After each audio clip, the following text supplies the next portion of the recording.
축복된 대속제일 예배 시간이 돌아왔습니다. 열흘 동안 초석으로 기도하시느라고 수고들 많으셨습니다. 하나님께 올린 그 기도는 성경 가르침의 말씀을 통해서 보면 향연이 되어서 하늘 보좌에 다 상달된다고 했습니다. 우리의 모든 그 기도가 하늘 보좌로 다 올리워 가서 상달되었다는 사실을 또 믿고 하나님 말씀 또 살펴보겠습니다. 대속죄일과 지성소의 비밀이라는 주제를 가지고 여러분과 함께 하나님 말씀 살펴보도록 하겠습니다.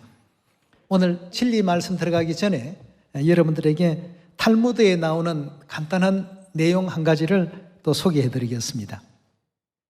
옛날에 어떤 지혜로운 아버지가 살고 있었습니다.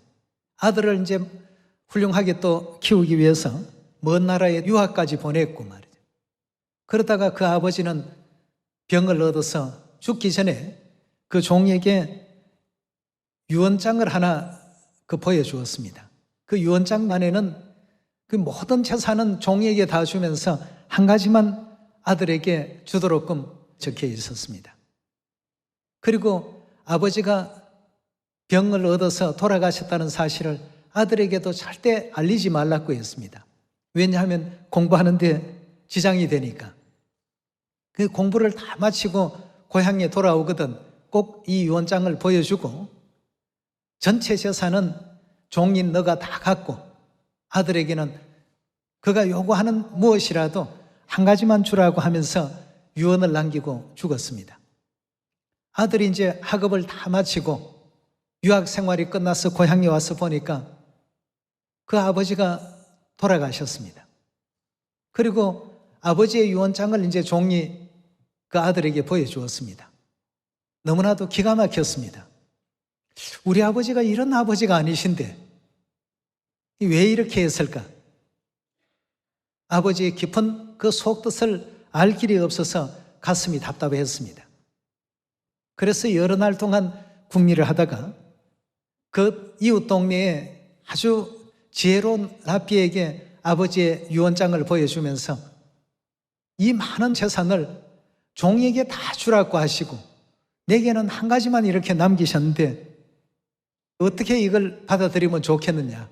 그리고 한 가지만 가지라고 하는데 뭘 내가 갖는 게 아버지의 뜻인지 모르겠다고 말이에요. 아들은 참 답답한 심중에 또 한편으로는 섭섭한 마음도 있었죠. 종한테는 다 주고 자신에게는 한 가지만 갖도록 그렇게 했으니까 말이죠. 랍비가 그 유언장을 보면서 무릎을 쳤습니다. 당신 아버지가 정말 참 지혜로운 아버지라고 말이죠. 왜 그러시냐 하니까 당신이 그 학업을 마치고 올 때까지 수년이 걸리는데 이 종에게 만약에 이 재산을 다 준다고 하지 않았더라고 한다면 이 종이 재산을 제대로 관리를 할 수 있었겠느냐 말이에요.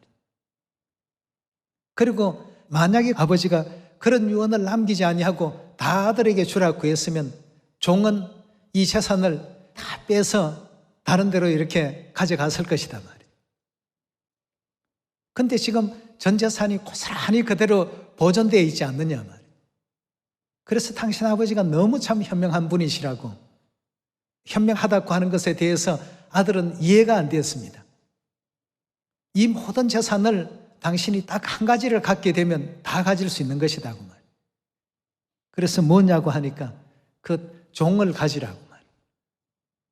그 당시 유대 관습상 종이 소유하는 모든 소유물은 전부 주인의 것입니다. 종을 아버지의 것 유산으로 당신이 택하게 된다면 이 전 재산은 다 당신의 것이 된다고 말이에요. 그래서 결국 이제 그 아들은 종을 이제 유산으로 이제 받게 됨으로 말미암아서 그 전 재산을 고스란히 다 이렇게 물려받을 수 있었다는 이 탈무드에 나오는 그 얘기입니다. 이것을 바라보게 될 때 우리 하늘 아버지께서도 하늘 어머니께서도 우리 자녀들에게 하늘의 그 영화로운 유업을 허락하시기 위해서 이 성경 속에 그런 유언과도 같은 내용들을 많이 남겨놓으셨습니다. 그 왜 이렇게 하셨을까? 그냥 우리에게 다 가지라고 이렇게 하시면 좋을 텐데, 만약에 종에게 전 재산은 아들에게 주고 너는 땅 한 평만 가지라 이랬더라고 한다면 아마 종이 쉴 새 없이 그 재산을 빼돌렸을 것입니다. 그러나 너가 다 가지라고 하니까 종은 자기 거니까 얼마나 열심히 챙기고 잘 가꿨겠습니까? 결국 종을 너가 택하게 되면 이 재산을 하나도 잃어버리지 아니하고 다 간직할 수 있다라는 이런 어떤 깊은 속뜻이 계셨던 것입니다. 오늘 제가 왜 이 얘기를 말씀을 드리느냐 하면 아사셀 수염소라는 것과 또 지성소, 이 두 가지가 대속제일과 중요한 어떤 밀접한 관계가 있습니다. 아사셀 수염소는 사단을 표상한다는 건 여러분 다 잘 알고 계시지 않습니까? 예. 오늘은 이 모든 죄가 사단에게 다 넘어가는 날입니다. 우리가 지혜로운 아버지의 그 유언장 속에 그 표면적인 뜻만 바라보게 되면 이해를 잘 못할 부분이 있습니다. 그 이면에 아버지가 왜 그렇게 하셨을까를 자세히 살펴 바라보게 된다면 우리로 하여금 무엇을 어떻게 하라고 하는 것에 대한 정확한 답을 하나님께서 주고 계신다는 것입니다. 예. 여러분도 다 잘 아시듯이 수염소 2마리를 잡는 날이 바로 이 대속제일입니다. 하나님을 위해서 속죄제 희생제물로 1마리를 잡고 또 다른 1마리는 아사셀 수염소라고 해서 백성의 모든 죄를 그 머리에 안수해서 광야 무인지경으로 내보내게 되면 아사셀 수염소가 결국 물도 없고 양식도 없는 그런 곳에서 배회하다가 굶어서 이제 죽게 됩니다. 다시 말해서 사단으로 표상된 아사셀 수염소는 광야 무인지경을 헤매이다가 결국 죽음으로 말미암아서 이스라엘 백성들의 지난 모든 죄와 허물들이 어떻게 되는 것이죠? 온전히 다 사멸된다는 사실을 구약 모세율법 속에 하나님께서 담아 놓으셨던 것입니다. 그럼 아사셀 수염소는 중요한 우리가 꼭 알아야 될 한 장면이고 또 한 가지는 지성소입니다. 지성소는 평상시에 들어가는 장소가 아니죠. 언제 들어갑니까? 대속제일. 대속제일 1년에 딱 한 번 문이 열리는 날입니다. 네. 대속제일 날 지성소에 들어갔다 와야지만 대제사장이 거기서 피를 뿌리고 제단에 피를 이제 그 바르는 의식을 다 이렇게 집행해야지만 비로소 아사셀 수염소 머리에 안수를 하고 광야로 내보낼 수 있는 길이 열리게 된다는 것입니다. 여러분도 성경을 통해서 다 보셔서 잘 아시겠습니다만 대속제일 전까지는 백성이 죄를 짓게 되면 양이나 염소를 끌고 와서 제사장에게 자기의 죄를 고백하고 그 죄에 대한 응분의 그 대가를 자신이 아닌 그 대속물인 양이나 염소에게 전가시킵니다. 그리고 그 양과 염소는 희생을 당하게 되죠. 그 제단에 피를 바르기 위해서 죽임을 당하게 됩니다. 죽임을 당하게 됨으로 말미암아서 백성의 그 죄는 결국 성소로 이제 옮겨가게 되고 성소 안에 1년간 보관이 됩니다. 보관이 됐다가 대속제일날 비로소 성소의 휘장을 열고 지성소까지 대제사장이 들어갔다 나와야지만 백성의 모든 죄가 완전히 다 사멸되게 되는 것입니다. 모년 모월 모시에 양 1마리를 잡아서 하나님께 번제물로 올렸다 할지라도 당일날 죄가 다 사멸되는 것은 아닙니다. 반드시 지성소를 거쳐야지만 죄가 완전히 사멸이 되니까 지성소의 역할이라는 것이 굉장히 중요하다는 것입니다. 마치 그 탈무드에 나오는 그 아들이 아버지의 어떤 그 유업을 너무 작게 받는 것처럼 여겼는데 실상은 아버지가 전체를 다 아들에게 물려주었던 것 아니겠습니까? 그걸 모르게 되면 오해를 하게 되고 깨닫지 못하게 되면 아버지는 내게 아무것도 남긴 것이 없구나 이렇게 이제 착각을 하게 됩니다. 우리 성경 66권의 내용들이 마태복음 13장의 말씀을 보면 어찌하여 저희에게 비유로 말씀하시나이까? 천국의 비밀을 아는 것이 너희에게는 어떻게 됐다고요? 허락되었으나 다른 사람에게는 아니 되었단 말이에요. 그래서 하나님께서 우리에게 지혜와 총명으로 넘쳐나게끔 해 주셨기 때문에 우리는 지금 성경을 보면 쉽게 이해를 하지만 사단을 표상했던 아사셀 수염소와 또 지성소의 관계, 이 대속죄일의 중심 단어들입니다. 하나님께서 왜 이런 것까지 비유로 다 이렇게 해놓으셨을까? 이 비유의 실체는 과연 무엇일까? 이 문제에 대해서 확인을 한번 해보도록 하겠습니다. 이동식 건물이 아니라 고정된 건물로 고정되었을 때는 성전이라고 표현했고, 광야 40년 동안 옮겨 다니면서 사용을 했을 때는 성소라고 이렇게 표현했습니다. 자, 그럼 지성소의 내용을 알기 위해서는 먼저 성소 문제부터 살펴볼 필요가 있겠습니다. 요한계시록 21장을 한번 열어보겠습니다. 요한계시록 21장 22절의 말씀 같이 보겠습니다. 성 안의 성전을 내가 보지 못하였으니 이는 주 하나님 곧 전능하신 이와 및 어린 양이 뭐라고요? 바로 그 성전 그 자체더라고 했습니다. 이것을 하나님께서 3500년 전 모세에게 보여주시고 하늘 성전을 그대로 지상에 어떻게 하라고 했죠? 모형적인 성소를 만들라고 했습니다. 그래서 만들어진 것이 모세가 지었던 성소였습니다. 그 성소의 어떤 규격이나 형태나 배치나 하늘의 것을 그대로 보고 했는데 사도 요한이 계시를 받으면서 살펴보니까 성소가 안 보였습니다. 성전이 없었어요.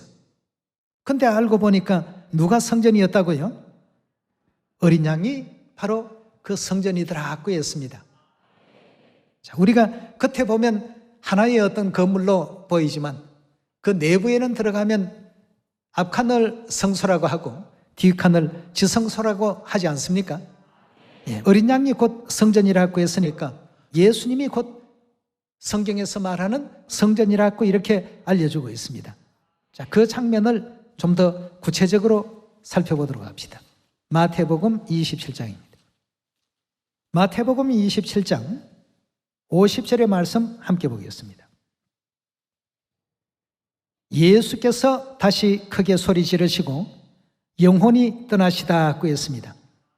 예수님께서 십자가에 못 박히셔서 우리 죄를 대신해서 운명하시는 장면입니다. 영혼이 떠나시다. 죽으심 이후에 어떤 일들이 벌어지는지 계속 살피겠습니다. 이에 성소 휘장이 위로부터 아래까지 찢어져 둘이 되고 땅이 진동하며 바위가 터지고 무덤들이 열리며 자던 성도의 몸이 많이 일어나되 예수의 부활 후에 저희가 무덤에서 나와서 거룩한 성에 들어가 많은 사람에게 보이니라고 했습니다. 예수 그리스도의 죽으심과 성소 휘장은 도대체 어떤 관계가 있길래 예수님께서 십자가상에서 운명하셨는데 성소 휘장이 위에서부터 아래까지 다 찢어졌더라고 이렇게 설명하고 있을까? 그냥 일어난 어떤 한 장면처럼 보입니다만 하나님께서는 좀 전에 탈무드에 나왔던 유언처럼 아주 중요한 내용들을 그 속에 심어 놓으셨습니다. 예수님과 이 성소 무슨 관계가 있을까? 그 성소 휘장은 어떤 의미가 있는지 히브리 우리 10장 한번 살펴보도록 합시다. 히브리서 10장 19절의 말씀 보겠습니다. 히브리서 10장 19절의 말씀 보시면 그러므로 형제들아 우리가 예수의 피를 힘입어 어디에 들어간다고요? 성소에 들어갈 담력을 얻었다고 이렇게 표현하고 있습니다. 근데 영어 성경에는 보면 성소가 아니고 지성소입니다. 전체를 얘기할 때는 그냥 성소라고 표현합니다만 이걸 엄밀하게 구분할 때에는 앞칸 성소와 뒷칸 지성소라고 이렇게 분류를 하는데요. 지금 영문 성경 가지고 계신 분들은 보시면 성소라고 되어 있지 아니하고 Most Holy Place라고 이렇게 표현되어 있을 것입니다. 거룩한 장소 중에 최상의 거룩한 곳이라는 얘기입니다. 예. 성소를 표현할 때는 그냥 홀리 플레이스라고 영문 성경에는 그렇게 표현하고 있는데요. 이건 그 이상 더 거룩할 수 없는 최상급의 어떤 거룩한 장소로 지극할 지자를 써서 지성소라고 이렇게 표현하죠. 성소 중에 그 이상이 없단 말이죠. 아주 지극히 거룩하다, 이런 의미에서 지성소입니다. 예. 그래서 엄밀하게 얘기하면 지성소에 들어갈 담력을 얻었나니 20절입니다. 그 길은 우리를 위하여 휘장 가운데 열어놓으신 새롭고 산 길이요, 휘장은 곧 누구의 육체라고요? 저의 육체라고 있는데 저라고 하는 것은 누구를 뜻하지요?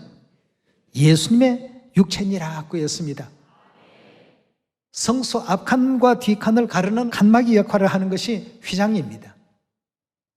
그런데 그 성소에 사용되어진 그 휘장은 실상은 예수님의 육체를 의미했다고 했습니다. 예수님의 돌아가심으로 말미암아서 성소 휘장이 위에서부터 아래까지 찢어지는 바로 그 역사를 이제 만들어내게 된 것입니다. 그럼 휘장 뒤에는 뭐가 있을까요? 휘장이 찢어졌으니까 이제는 성소와 지성소의 구분이 이제 없어졌습니다.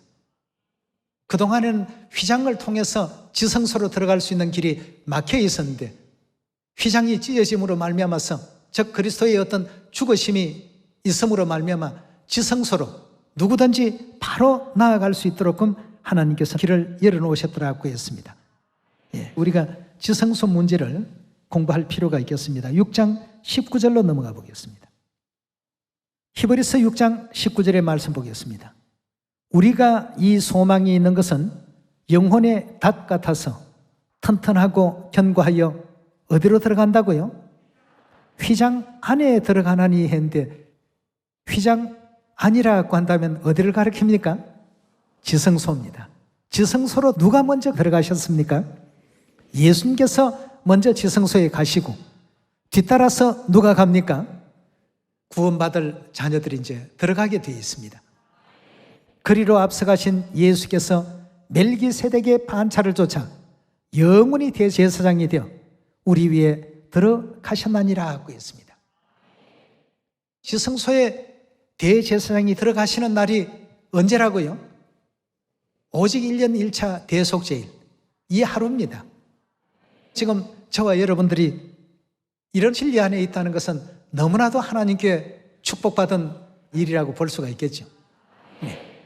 만약에 대제사장이 지성소를 다녀오시지 않는다면 우리 죄는 영원히 사멸될 길이 없습니다. 속죄가 이루어질 수 없습니다. 평상시 이스라엘 백성들이 죄를 짓고 대속물로서 양이나 염소를 한 마리 가지고 와서 제사장이 그 이제 양이나 염소를 죽여서 피를 흘려서 그 사람의 죄를 대신했다고 하더라도 그 죄는 없어지는 것이 아닙니다. 항상 성소에 남아있는 것인데 대속죄를 통해서 대제사장이 지성소에 다녀오심으로 말미암아서 영원한 속죄가 이루어집니다. 그러니 지성소라고 하는 곳은 하늘 죄인된 우리들에게 있어서는 정말 참 너무나도 고마운 장소입니다. 만약 지성소가 없었더라고 한다면 우리의 죄는 영원한 속죄는 이루어질 수가 없는 것이죠.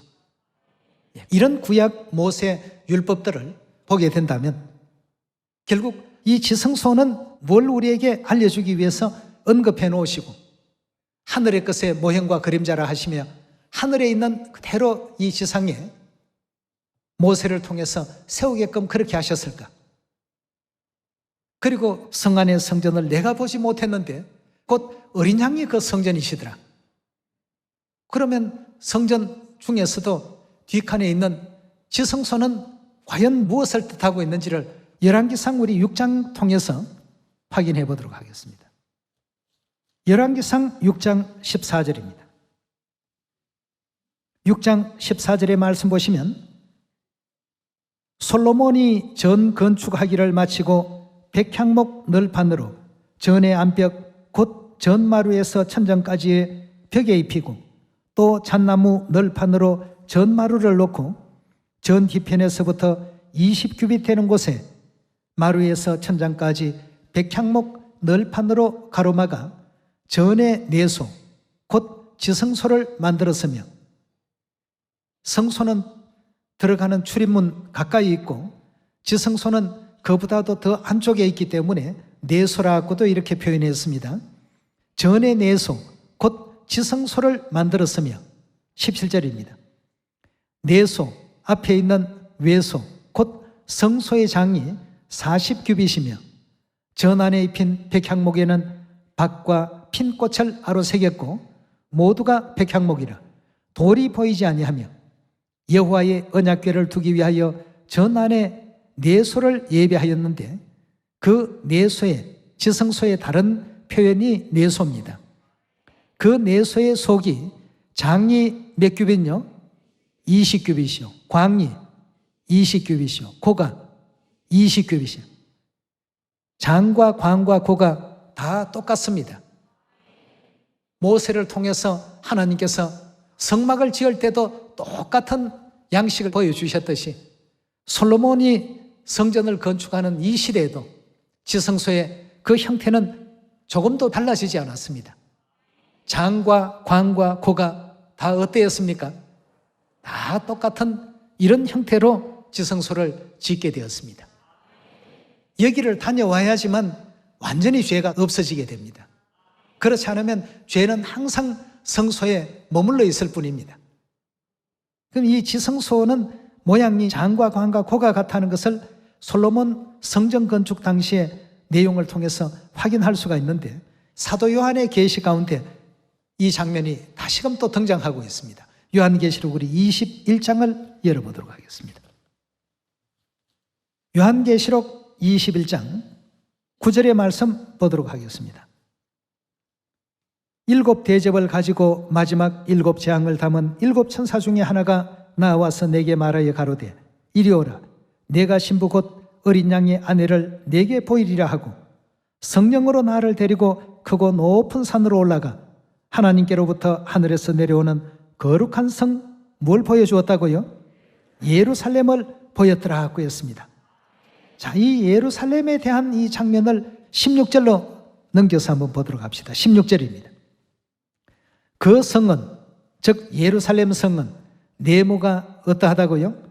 반듯하고 장광이 같은지라 그 갈대로 그 성을 청량하니 12,000 스타디온이요 장과 광과 고가 어떻더라고요? 솔로몬 왕조 시대 때 그 성전을 짓는데 지성소의 장과 광과 고가 똑같게끔 만들었습니다. 그건 솔로몬이 임의로 할 수 없는 부분이죠. 장과 광은 같다고 치더라도 고는 좀 다를 수도 있고 아니면 가로는 좀 길 수도 있고 세로가 좀 짧을 수도 있는데 그 가로 세로 높이가 다 똑같은 이런 형태를 지성소의 형태로 이렇게 설명하고 있습니다. 어린 양의 안에 신부를 보이겠다 하고 보여준 그 예루살렘의 모습이 이러한 모습을 지니고 있더라는 것입니다. 예. 그렇다면 3,500년 전 모세 당시에 하나님께서 지성소의 그 모양을 장과 광과 고가 똑같게끔 만들게 하셨던 그 이유는 결국 하늘의 성전은 어린 양이 그 성전이 되심이더라고 했는데 그 성전 안의 지성소는 계시록 21장에 보니까 예루살렘 형태로만 장과 광과 고가 똑같은 모양으로 나타나면서 누구라고 했습니까? 어린 양의 아내요. 바로 신부라고 이렇게 알려주고 있습니다. 자, 이 어린 양의 아내 이 신부에 대해서 사도 바울은 갈라디아에 이렇게 기록했습니다. 갈라디아서 우리 4장 열어보겠습니다. 갈라디아서 4장 26절의 말씀 함께 보겠습니다.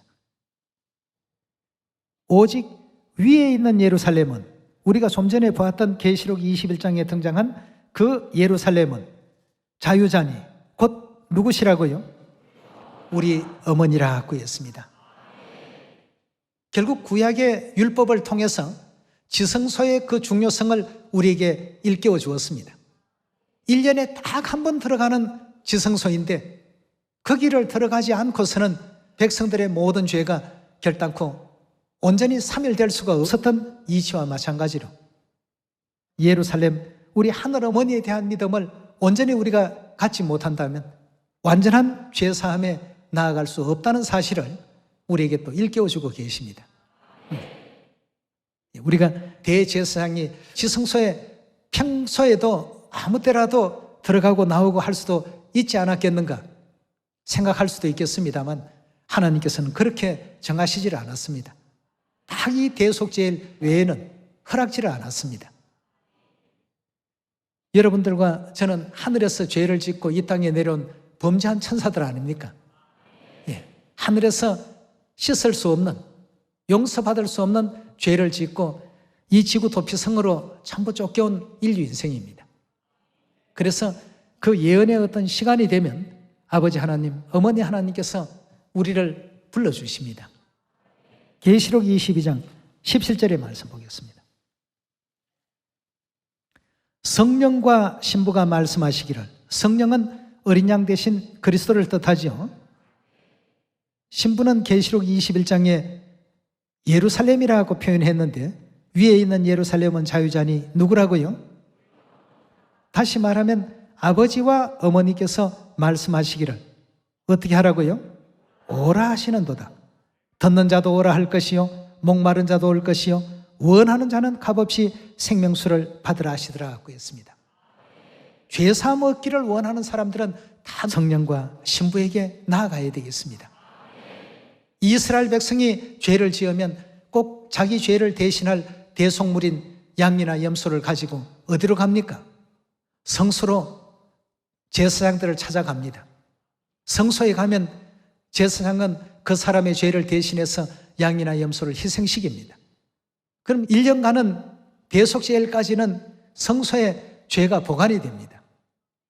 그럼 대속제일을 통해서 대제사장이 지성소에 들어갔다 오시면 그러면 그날은 원수 마귀에게 우리의 모든 죄를 온전히 다 돌려줘 버리는, 이제 더 이상 우리는 죄에 대해서 종노릇하지 않아도 될 이런 어떤 예언의 그 장면들을 구약 모세 율법 속에 전부 영적인 상황을 모형으로서 그렇게 묘사를 해놓으셨습니다.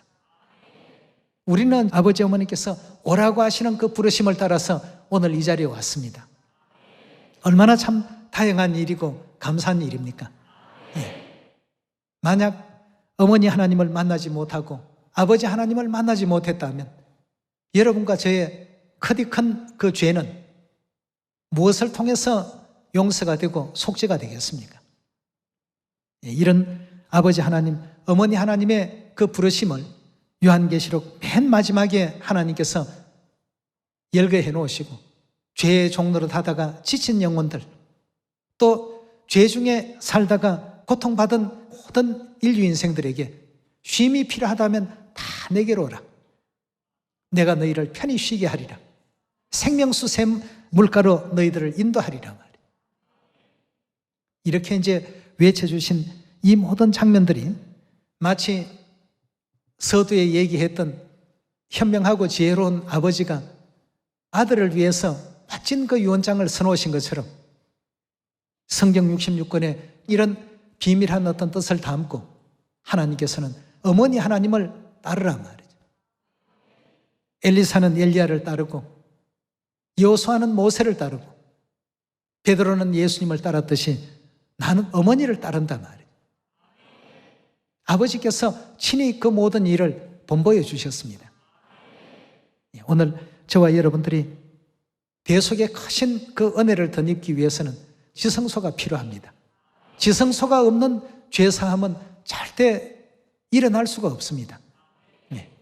지성소를 세워놓으신 그 이유는 위에 있는 예루살렘 자유자이신 하늘 어머니를 우리에게 또 알리시고자 하시는 아버지의 또 깊은 뜻이 내재되어 있다는 것을 우리 마음 가운데 깊이 아로새겨서 아버지 어머니께서 어디로 인도하시든지 영원한 천국까지 함께 따라갈 줄 아는 여러분과 제가 꼭 될 수 있기를 부탁드리면서 오늘 말씀 마치도록 하겠습니다. 감사합니다.